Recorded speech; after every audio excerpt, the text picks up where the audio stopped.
My name is Joe. I'm a concrete finisher.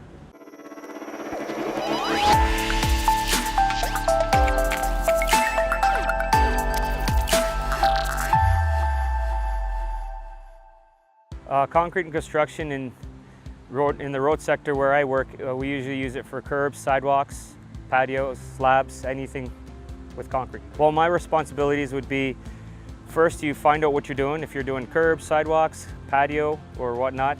Once you distinguish what you're doing, if you're doing a sidewalk, then you need to pan out some marks where you need to do an excavation, where you get an excavator. Once you get your locates, you can excavate your sidewalk.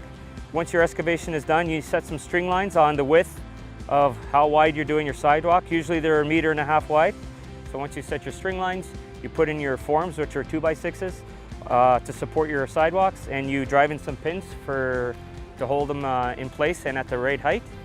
Then you put in your gravel, and once you get your gravel to usually 5 inches below finished concrete, you compact it. And once it's compacted, if it requires a compaction test, we get a compaction test out and someone checks it to make sure it's the right compaction. And after that, we put in the concrete and we pour it to the height of the sidewalk and we finish it, and that's pretty much it. If you don't have any skills to begin with, you can always start as a laborer. And if you want to learn how to do it, you just watch the guys that have been doing it for years and they'll help you along. And if you take notice, you can catch on to it pretty easy. Some great skills to have would probably work good with your hands.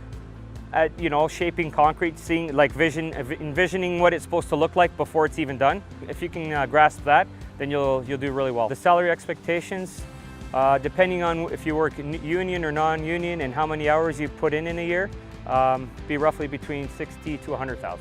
To succeed in concrete finishing, you have to have the drive and the will to do it every day.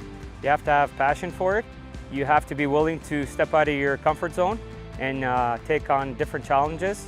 And doing that, management will notice and they will reward you accordingly. If you want to be a concrete finisher, don't feel discouraged about it or be scared to try it. People say it's really hard and a lot of manual labor and whatnot, but if you give it a chance, you see it's not that bad and it's actually a really good career, and you take pride in your work for sure.